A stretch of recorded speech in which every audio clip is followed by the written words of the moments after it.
So the first question I always get asked whenever someone tells me that they're interested in starting a YouTube channel is, what camera do I get? And I don't think it takes a Steven Spielberg or a film expert to tell you that the camera, lenses, lighting, audio equipment are all just tools for which to capture and illustrate emotions, words, and experiences and turn it into something tangible that we all like to call a story. So what exactly is a story? Now, traditional film definition would include a setting, a rising action, climax, resolving action, and then resolution. But at its core, storytelling is the process of a creator sharing an idea to a receiver so intensely that the receiver gets immersed in understanding, feeling, and perhaps even relating to the idea or experience being painted. Everyone has their preferred medium for storytelling. My origins began through photography, then transitioned to videography. But as I stepped into medical school, I learned how conversation can be used as a canvas. I recently began my clinical rotations where I am working in the hospital every day alongside residents and attendings. And even though I've completed only my OBGYN and internal medicine blocks of training, being in the hospital has drastically changed the way I view and create stories in both my personal and creative life. One of the most important skills we learn is how to present patients to our attendings and residents. And what I realized very quickly was that creating a timeline through my videos and presenting my patients in the morning weren't so different after all. But what it did change was the structure of how I tell stories. My paradigm shifted from the traditional rising, climax, and falling action structure to more of a recollection of all the details up into the present. Each previous hospital visit, each step in their treatment, and each intervention done in the emergency room up until now, for which then the story would conclude with an assessment and plan. For those of you with a medical background, this will be a very simplified but familiar explanation of the SOAP model. But for those who don't know what that is, let me illustrate it for you. So let's do a deep chart review and go all the way back to a 17-year-old Andy who just accepted a spot in a brand new 7-year BSMD program, accelerated medical program, wondering what in the world he got himself into. A very exciting but isolating decision, because it was by no means a traditional college experience. And in many ways forced me to mature way faster than I ever wanted to. As my friends were in their freshman year, going to football games, exploring different careers, being immersed in school pride, myself and the rest of my cohort were in our rooms, studying for the 18 to 19 credit hours we took a semester in order to complete undergrad in 3 years.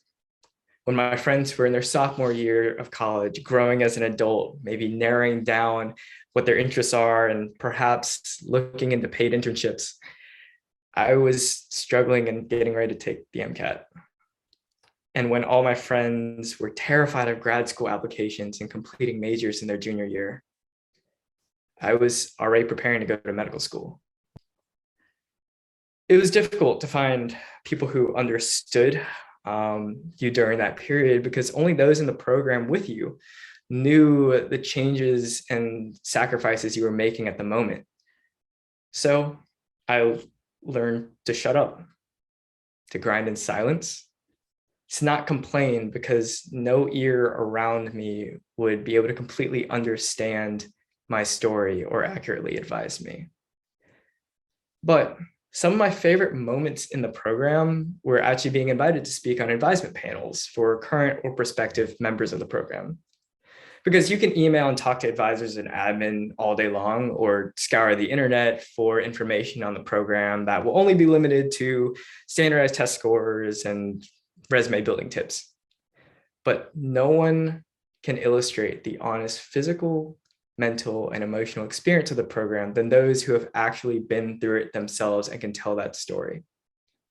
The feedback I got from the students and admin were overwhelmingly positive, and a common theme between it all was that I painted a very real picture for them. So gave birth to my first YouTube video, a 40-minute tirade on my honest reflections and experiences from my time in the program. Because what I realized through those panels was, even though I told myself that I was alone and that 99% of my peers won't or don't care to understand the struggles at that point in my life, my stories mattered to those few people that would be selected for the program. And as my first 1,000 views came in, a small victory, but very large at the time, I began to realize that if my story helped even one person out there, then it was worth sharing. But what if I told you that the power of sharing stories can have a much deeper impact than you ever realize, and can in fact even become a guiding light in a sea of darkness to someone who truly needs it? I mentioned earlier that my most recent clinical rotation was internal medicine. For those of you who don't know, it's all inpatient medicine, meaning that we only see and care for patients admitted to the hospital, meaning they were deemed sick enough to need additional attention. And it classically has the most amount of material for its end of rotation board exam and some of the worst working hours, only second to maybe surgery. With all that time spent on the wards, you learn to be very familiar with the imperfections of the hospital and to obey one of the first rules of a medical student: know your patient better than anyone else on the team. Believe me when I say the hospital is the most beautifully terrifying place in the whole world. More prayers have been uttered in those patient rooms than the walls of any church or place of worship. More chapters have been written there than any writer's studio, and more books closed than any library in the world. All in a place where you learn to battle that fine line between life and death just to win sometimes. You train hard to be prepared, but as a fresh medical student on the wards, nothing, and I mean nothing, will make you ready. But the reason why your clinical rotations are also the most growing part of your medical training are the unforgettable stories you get to witness that are worthy of sharing and transforming lives. So allow me to share the stories of 3 patients who changed my life as a man and a future physician: Miss R, Miss S, and Mr. B. So the first week of every rotation is typically filled with a lot of anxiety, self-doubt, struggle to find your place in the new medical team. And internal medicine is a rotation where you are expected to know everything all the time, all at once. So your imposter syndrome really spikes up a lot. And I remember waking up each morning, walking to the resident room, and going through my exercise of trying to convince myself that I belong there. My presentations, flustered. Differentials, mediocre at best.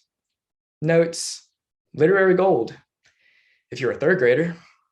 So it's safe to say that the early days of the rotation were all about survival and treading water long enough to catch a breath every now and then. But at the end of that first week is when Miss R came to the emergency department to be admitted. This patient was very familiar to my attending in residence because she is what you call a full metal jacket, meaning she had enough cardiac interventions and stents to the point where there was no longer any coronary vasculature to stent.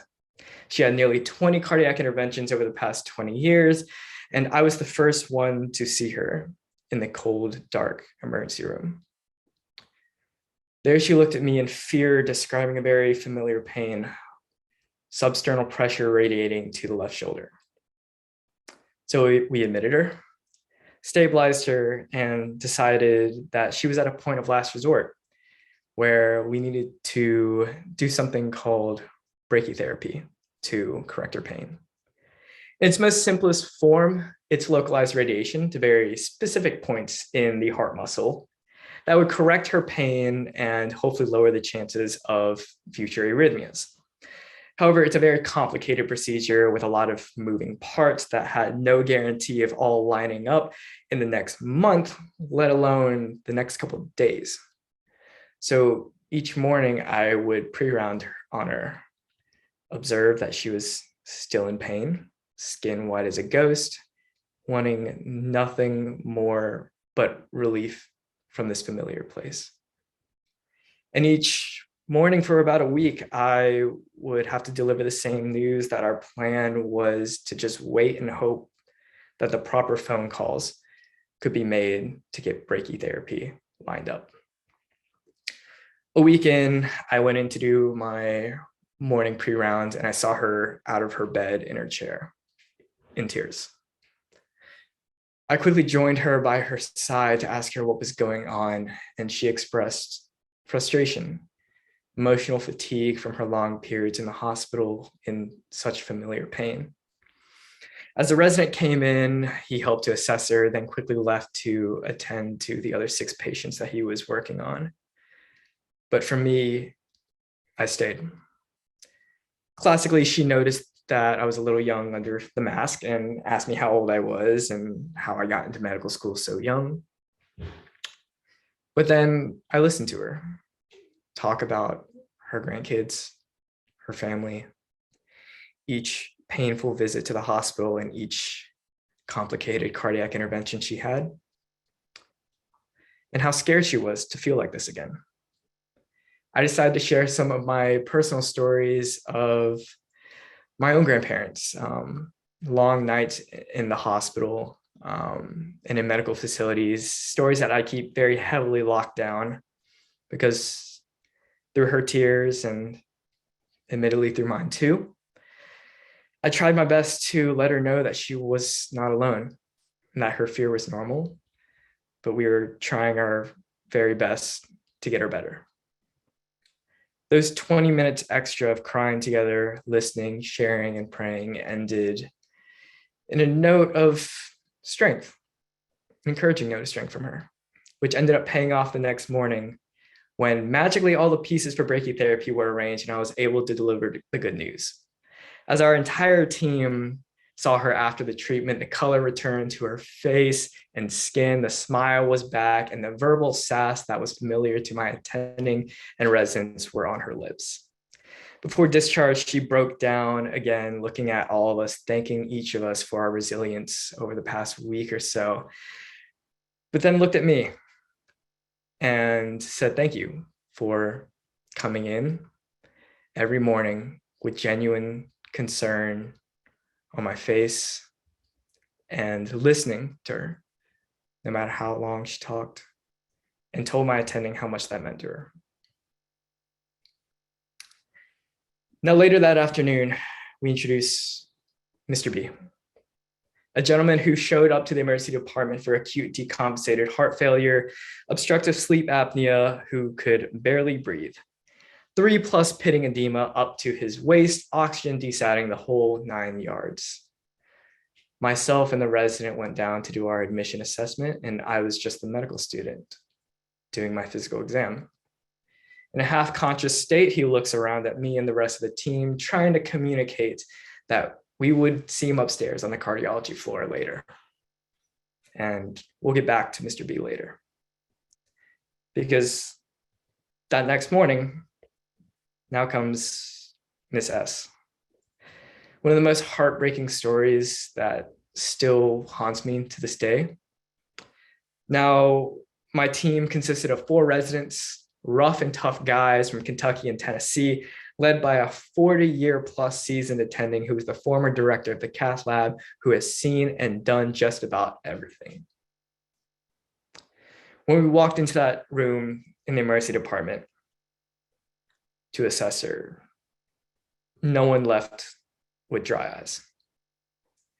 In the most genuine display of grief I've ever witnessed,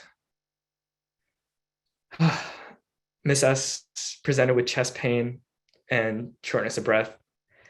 But about a month ago, she contracted COVID. Then just 2 weeks before presenting, her daughter got it and passed away from it. And for those 2 weeks, she blamed herself for giving it to her daughter and killing her. Now, there's something called Takotsuba's cardiomyopathy. If you haven't heard of it, feel free to look it up in your free time.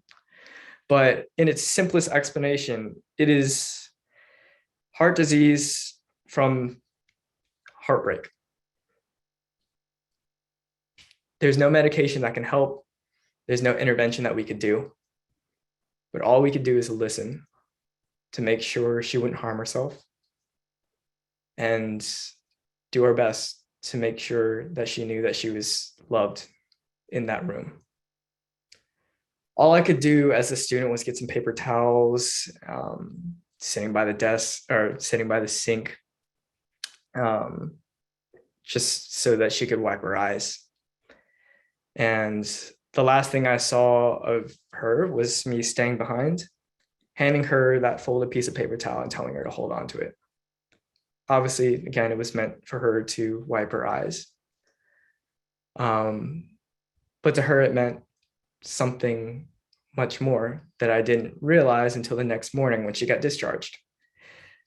Because when I walked in and saw her name wasn't on the board, my resident who was there overnight turned to me and told me that she held on to that folded paper towel the entire night for strength, saying that I was her guardian angel.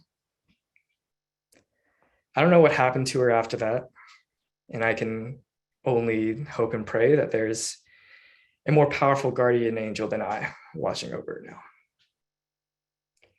But after I left that room seeing Miss S for the last time, I had to quickly dry my own tears and go back upstairs to see the admitted Mr. B.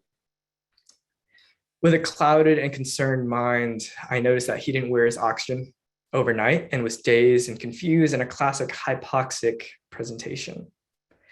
After we rounded with the whole team, I came back to the room alone because you learn to take responsibility for your own patients. And I did my best to educate him on the importance of wearing his oxygen due to his comorbidities.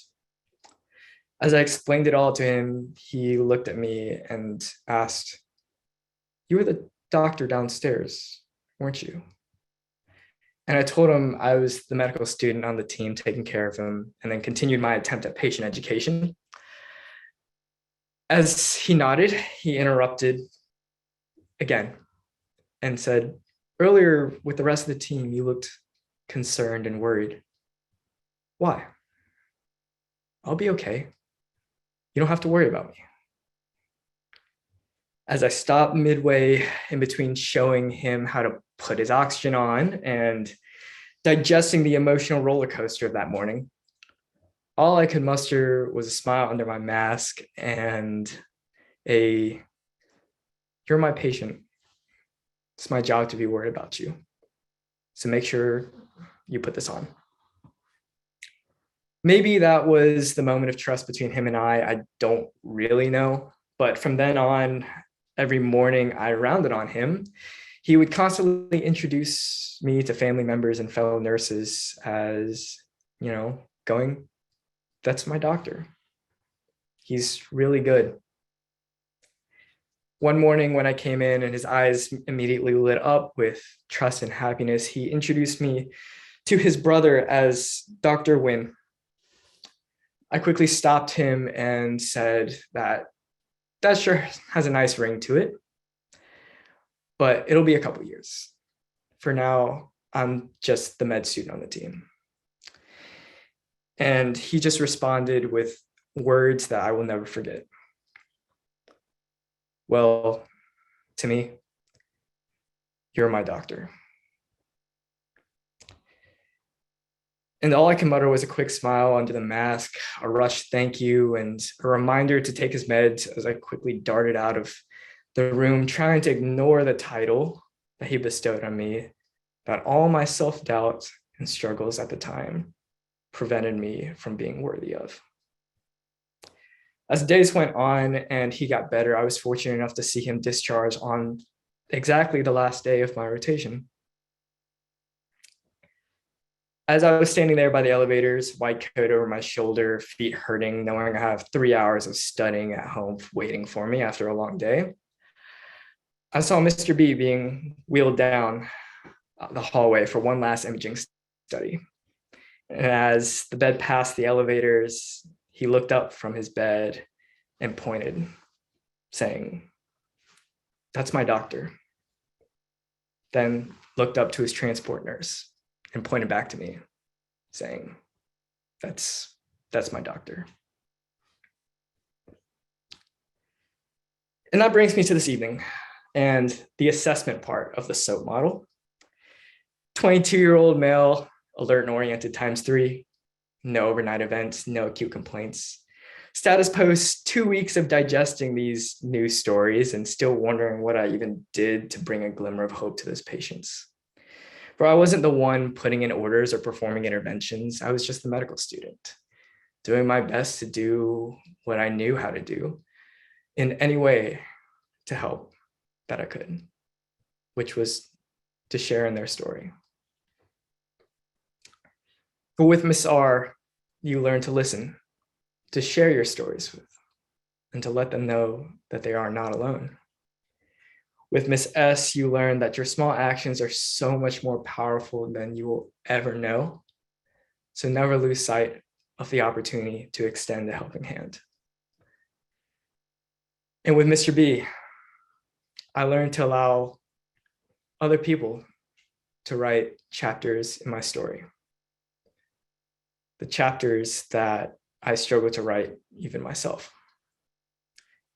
In today's individualistic societal standards dominated by picture-perfect portrayals of life, it has the unfortunate side effect that leads you to believe that your problems are only yours and that you have to figure it out on your own because everyone else seems to be doing fine, not going through what I'm going through. But what I'm still learning how to do and see the value in is learning how to let down those Instagram filtered walls that we also proudly built over the years and shame of the past and experiences we had, or built out of the selfish lies that we are the only ones who went through it and no one could ever understand us. Therefore, our stories don't matter.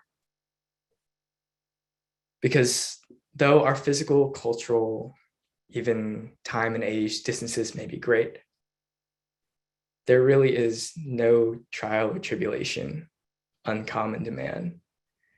And you'll soon realize that we really aren't that much of strangers after all.